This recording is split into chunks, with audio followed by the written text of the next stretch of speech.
नमस्कार, as channel पर आप सभी का स्वागत है। अभी हम वरिष्ठ अध्यापक भर्ती परीक्षा तथा आरएएस और तत्काल आयोजित की जाने वाली पटवारी भर्ती परीक्षा में संभावित प्रश्नों को लेकर के आ रहे हैं, जो माध्यमिक शिक्षा बोर्ड तथा एनसीईआरटी की पाठ्यपुस्तक राजस्थान अध्ययन से वन लाइनर क्वेश्चंस लिए गए हैं, जिनको आप जरूर देख करके जाइएगा। देखिए, राजस्थान का इतिहास से संबंधित प्रश्न है। इसमें देखिए मरु जो शब्द है किसके लिए यूज किया जाता था? बीकानेर, नागौर, चूरू, जैसलमेर, बाड़मेर और गंगानगर के लिए।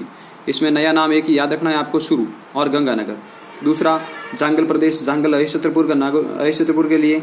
मत्स्य, विराटनगर, मत्स्य की राजधानी विराटनगर थी। इसके साथ साथ आपको ये भी याद रखना है कि यहाँ पर एक ह्वेनसांग जो चीनी यात्री था वो भारत आए थे और उन्होंने इसके बारे में भी वर्णन किया है। साथ साथ में आप ये याद रखिएगा कि मत्स्य जो विराटनगर है ये जयपुर वर्तमान में स्थित है तथा यहाँ पर सभ्यता, सिंधु घाटी सभ्यता के स्थल भी मिले हैं तथा यहाँ पर बौद्ध मठ और अशोक से संबंधित भी जानकारी ये देता है। सूरसेन मथुरा के लिए जाना जाता है। उल्लेख हमें बयाना प्रशस्ति मिलता है। बयाना प्रशस्ति याद रखें। सीवी मध्यमिका इसकी राजधानी थी, जो भी कॉस्टिंग में लिखी राजधानी। अर्जुनयन, भरतपुर और अलवर, इसको थोड़ा याद रखिए। अर्जुनयन थे, अलवर, भरतपुर। मालव का केंद्र कहाँ पर था? जयपुर और टोंक के आसपास का। दिग्विजय का वर्णन भी मिलता है। यहाँ पर एक जरूर देखिए, यह यूप अभिलेख जो नांदसा भीलवाड़ा में लगा हुआ है, युद्ध है, राजस्थान का उत्तरी भाग था। ये कैसा कबीले था? गणतंत्री का आपको सभी को पता ही होगा। गणतंत्र और राजतंत्र दो होते हैं। कुषाण जो शक्ति थी उसको नष्ट किया और कुषाण शक्ति का एक प्रसिद्ध जो शासक आया उसका नाम भी याद रखिएगा, कनिष्क। क्या नाम था? कनिष्क था।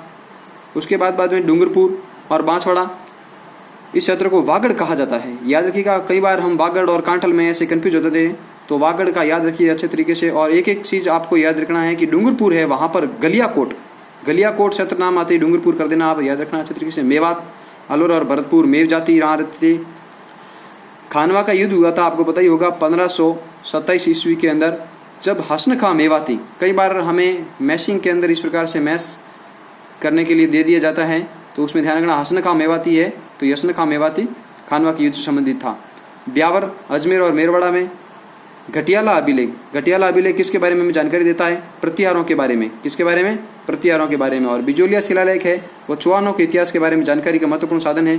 सीरवा का अभिलेख है, जो रावण समर सिंह की जानकारी हमें देता है। उसके बाद कुछ साहित्यिक स्रोत, यहाँ से तो प्रतिवर्ष एक न एक प्रश्न तो जरूर पूछा ही जाता है, तो एक नंबर यहाँ से ही अपना पक्का कर दें। पृथ्वीराज विजय की ग्रंथ की रचना किसने की थी? चयानक ग्रंथ ने। ठीक है।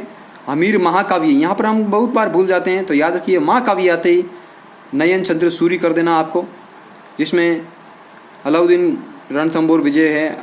और पृथ्वीराज रासो, संतबद्ध सभी को याद है। असलदास खींची वसनिका और कानड़देव प्रबंध की रचना की थी पद्मनाभ ने। दलपत सिंह ने दलपत विलास की रचना की थी, और दलपत विलास था, उसकी बीकानेर के दलपत सिंह थे। जग्गा खड़ियारी वसनिका, ये रतन सिंह ने की थी, याद रखिएगा। पश्चिमी भारत की यात्रा जेम्स टोड ने की थी। वंशवास की रचना महाकवि सूर्यमल मिश्रण। वीर विनोद कविराज श्यामल दास, इसको पढ़ के जाइएगा क्योंकि ये बहुत बार पूछा भी गया है। मारवाड़ राज्य का इतिहास, विश्वेश्वर नाथ रेऊ। राजस्थान की सभ्यताएं, यहाँ से भी छोटे छोटे प्रश्न पूछ लिए जाते हैं। कालीबंगा सभ्यता की खोज आप सभी को पता होगा 1952 में की थी। किसने की थी? याद रखो, अमलानंद घोष। उसके बाद में 1961 से लेकर के 69 तक भी यहाँ पर कार्य होता रहा। किसने किया था? 1961 से लेकर के 1969 तक। एक याद रखो, बीबी लाल और बी के थापर ने इस सभ्यता का उत्खनन कार्य किया था। इनके निर्देशन में उत्खनन भी हुआ था। कालीबंगा सभ्यता है वो दर्शदती और सरस्वती नदी के किनारे स्थित है।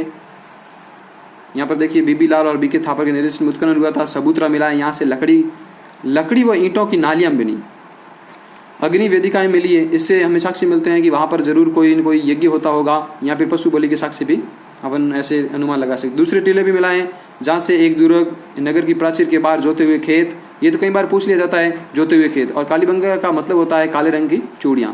गाय के मुख वाले प्याले, तांबे के बैल, कांचे के दर्पण, हाथी दांत का कंगा, याद रखिए हाथी दांत का कंगा, मिट्टी के बर्तन, कांच की मणियां तथा खिलौने भी यहाँ से हमें मिले हैं। उसके बाद में याद रखो एक सभ्यता और है आहड़, जिसको आगाटपुर के नाम से जाना जाता है। 10वीं 11वीं शताब्दी में उदयपुर के आसपास स्थित है। इसको ताम्रवर्ती या ताम्रवती के नाम से भी जाना जाता है। कई बार हम ठीक ढंग से नहीं पढ़ने, प्रश्नों को जरूर अच्छे तरीके से पढ़िएगा, नहीं तो क्या है कि ताम्रवती करते ही आप गणेश्वर सभ्यता कर देंगे। गणेश्वर मत करना, आगाटपुर यहाँ आड़ ही करना है। स्थानीय भाषा में इसको धूलकोट के नाम से जाना जाता रहा। 1951 से 52 में यहाँ पर उत्खनन कार्य हुआ।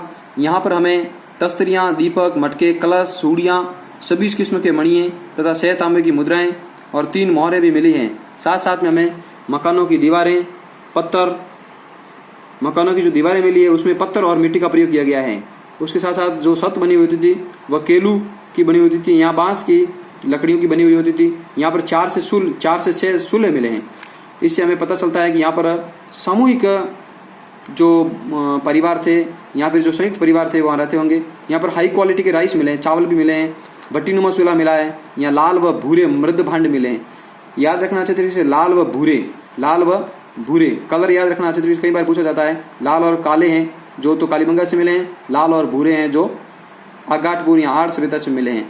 एक और आप याद रखिएगा, यहाँ से जो ये जो कालीबंगा सभ्यता है, इससे पहले भी एक सभ्यता की खोज हो रखी है, उसको कहते हैं प्राक हड़प्पा सभ्यता का काल के अंदर, मतलब हड़प्पा से भी पहले। वहां पर जानकारी के रूप में बता देता हूं आपको, वहां पर एक बहुत बड़ी दीवार मिली है। क्या मिली है? दीवार मिली है। उसके बाद में देखिएगा यहाँ पर बागोर कहाँ पर है, जिसको ओजियाना भी कहते हैं, भीलवाड़ा में स्थित है। आजकल भीलवाड़ा वस्त्र नगरी के सामने जाना जाता है। नगर, जिसको रेड टोंक के आसपास है, बालाथल उदयपुर के अंदर। यहाँ पर तो 11 कमरों का बड़ा एक भवन भी मिला है। यहाँ पर तांबे का चाकू मिला है, कुलाड़ी, बाण, छेनी, कर्णफूल, लटकन, गले का हार, बुना हुआ वस्त्र है। Very very most important, note करके जाइए, यहाँ इसको देख कर जाना। बुना हुआ वस्त्र मिला है, यहाँ से हाथ से बुना हुआ वस्त्र। केवल 2 सभ्यताएं ऐसी है जहाँ से बुना हुआ वस्त्र मिला है, बाकी कहीं से नहीं मिला है। एक तो मिला है आपके बैराट जयपुर से, एक मिला है बालाथल उदयपुर से। उसके बाद में दूसरी जो सभ्यता आती है वह आती है गणेश्वर सभ्यता। वेरी वेरी मोस्ट इंपोर्टेंट, ताम्र संशयी संस्कृति के नाम से जाना जाता है। पूर्वी राजस्थान गंगा घाटी में एक सभ्यता विकसित हुई। यहाँ पर आपको पता ही होगा बहुत सारा तांबा भी मिला है। हड़प्पा पूर्व संस्कृति, हल्के लाल रंग के बर्तन भी यहाँ पर मिले हैं। यहाँ पर रंग देख लो अच्छे तरीके से, कैसा रंग है? हल्का और लाल रंग के पतले बर्तन मिले हैं। उसके बाद में हमें बैराट पढ़नी है। फास्टली फटाफट प्रूफ रीडिंग कर दें और जो जो इंपॉर्टेंट है वो बताता जाऊंगा। निश्चित तौर पर जो राजस्थान की अध्ययन की किताबें हैं हम तुरंत ही पूरी करेंगे। आपका सहयोग रहा तो चैनल को सब्सक्राइब करें और शेयर करें। अशोक के लेख, अशोक महान सम्राट अशोक का काल याद रखिएगा अच्छे तरीके से। मौर्य साम्राज्य से संबंधित था। बाबरू का शिलालेख कहाँ से मिला है? बैराट से। बौद्ध मठों के अवशेष मिले हैं वहां से। कहाँ से? बैराट से। वहां पर एक साथ में 36 चांदी की मुद्राएं मिली है और 8 पंचमार्क मिले हैं, याद रखना अच्छे तरीके से। 28 भारतीय यूनानी शासकों की मुद्राएं मिलती है तथा पक्षी तो जगह जगह पर मिलते रहे, लेकिन नाचता हुआ पक्षी यहाँ से मिले हैं। पत्थर की संदूकें मिली हैं। हाथ से बुना हुआ वस्त्र, अभी मैंने कहा था कि हाथ से बुना हुआ वस्त्र केवल सिंधु घाटी सभ्यता में 2 जगहों से ही मिला है। एक तो मिला है कहाँ से भैया? याद रखो अच्छे तरीके से, बालाथल से, और एक मिला है अपने बैराट से।